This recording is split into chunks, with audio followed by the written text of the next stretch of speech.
Hello again. This video will cover the series produced by Stephen Hunter.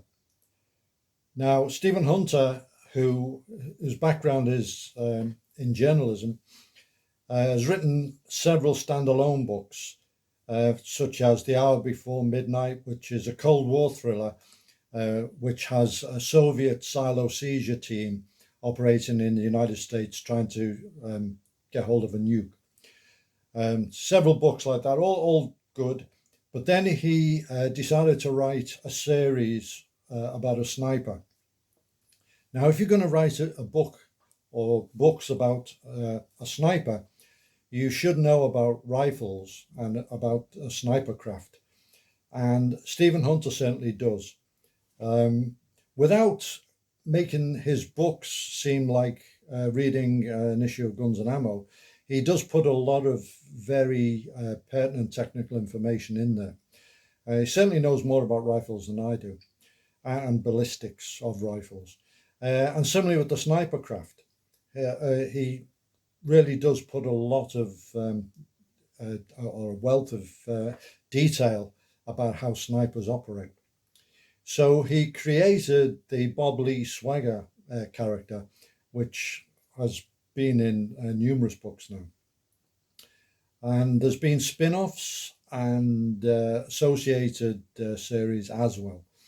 Bob Lee Swagger was in the United States Marine Corps, and the Marines, like the Royal Marines, are regarded as being the unit for snipers.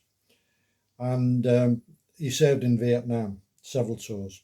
So that's his background. And obviously, and the books come right up to date at present time. So he's getting on a bit, really. And that's factored in. You know, he's got old war wounds and a bad hip and all sorts of things. And he's not obviously not as agile as he used to be. And there's no attempt to make him kind of a Superman. The various plots. It started off with one, the first one, which Point of Impact, which has him being set up as the fall guy in a shooting which involves the President of the United States, where actually he's not the target, someone else is the target. It's a little bit like the movie The Parallax a few years ago. And then he goes on the run, and he's the most wanted man in America, and so on. And as well as being an expert sniper, he's also highly competent with the pistol. And he's also really, well, you find out he's really good at tradecraft.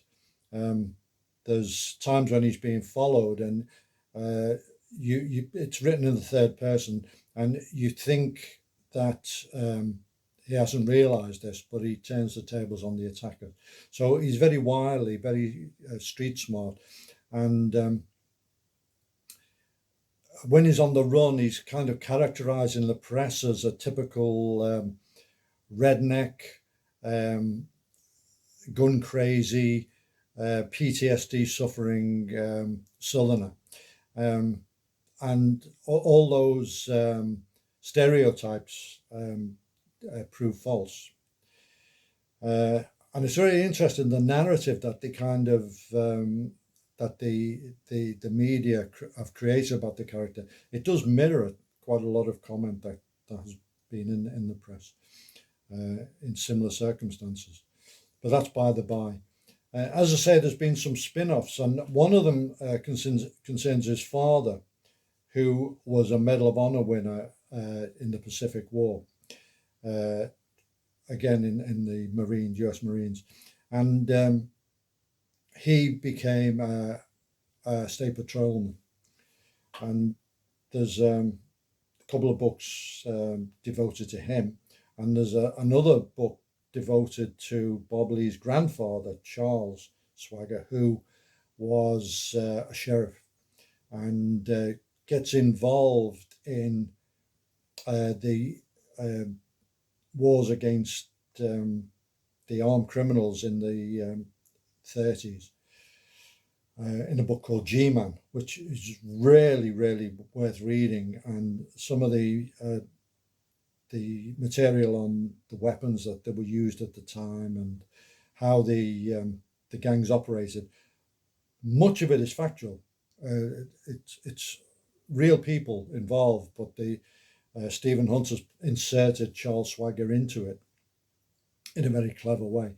So there are a couple of the spin-offs, and they also made a movie which was called Shooter, and this starred Mark Wahlberg. I thought he did.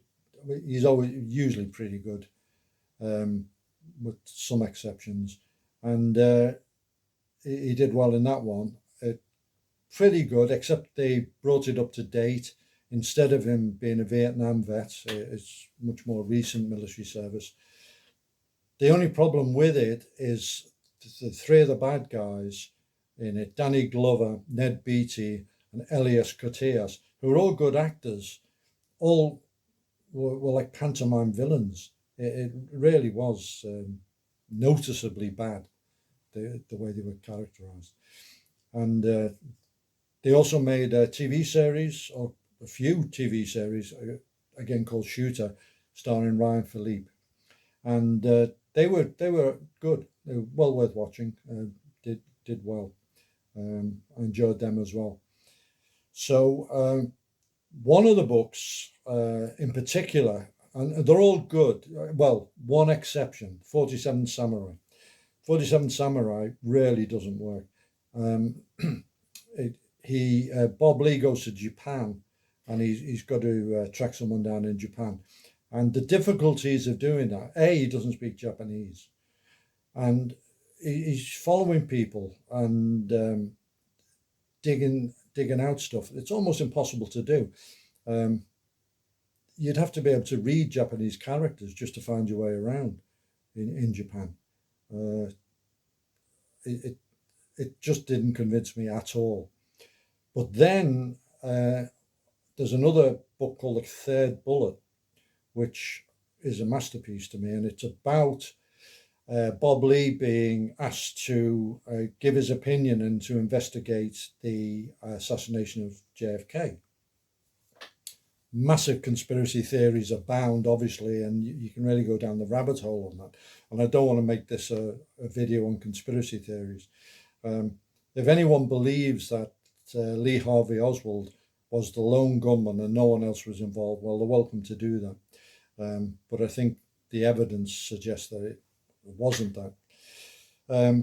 But what Stephen Hunter does is he gives you three main strands which have to be resolved before you can explain this whole thing. One of them, which has always struck me, is that Lee Harvey Oswald previously tried to shoot General Walker. General Walker was a right-wing US Army general who had been, I think, a divisional commander in Germany, and had said some terrible things about JFK, or called him a traitor. Anyway, he got sacked for that. And he was vehemently anti-JFK. And Lee Harvey Oswald tried to shoot him. Now, why you would then go on to assassinate JFK, politically, ideologically, that does not make sense to me. The other one is the timeline, that the trip to Dallas was only thought up and finalized literally days before it happened. You know, politicians, election times and stuff, they move on the hoof. And even with inside knowledge, if you had moles within the federal government, they wouldn't have been able to predict that was going to happen. And Oswald was already working in the book depository. He was already in place. So that's another problem. And then all the people who say that Oswald was a really good shot and could have made the shot easily, accounting for the number of shots fired, but which is problematic in itself.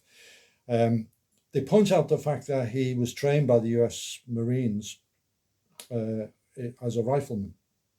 And Stephen Hunter points out that his training in the Marines was A, with a semi-automatic rifle, and B, using iron sights. He then did the assassination, if it's to be believed, with a bolt action using a scope which only had 2 of the screws in place instead of 4, and it was rather loose, so it wobbled. When the FBI came to test the rifle, they had to insert some shims into it to stabilize the scope. This is kind of glossed over in a lot of conspiracy theories when they say, oh, yeah, they could make the shot. Yeah, they could after they adjusted the scope so it didn't wobble around so much.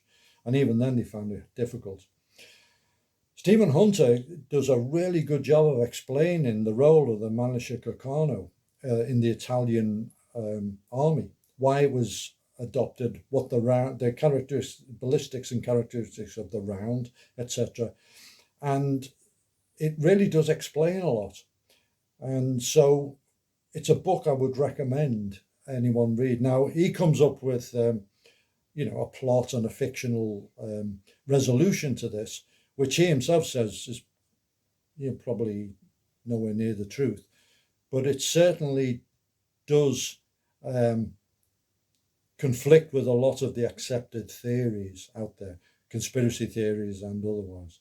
So it really made me think, and it's a fascinating book. So Third Bullet is one of the Bob Lee Swagger books I'd recommend. They're all good except 47 Samurai, and the TV series and the movie worth watching as well.